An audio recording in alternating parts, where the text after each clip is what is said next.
so this video is looks stupid, but I need to talk about this. Okay, so 191 number of 1 bits. So basically, give you a number, integer, and then you return a number of 1 bits. So for this, we need to in 3 because we have 111, and for this there's only 1.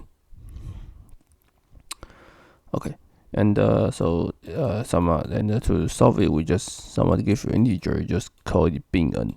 So bin will return its binary representation. So 3, if you input 3, then you get 1 1 1 1, and then you just count 1.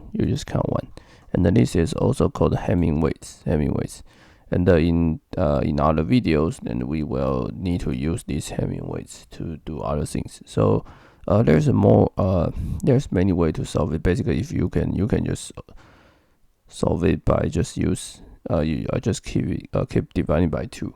Okay, but in this case, that since we just need to save time, so we just use this one line, and then we will use Hamming weights in other videos. So I need to talk about this video.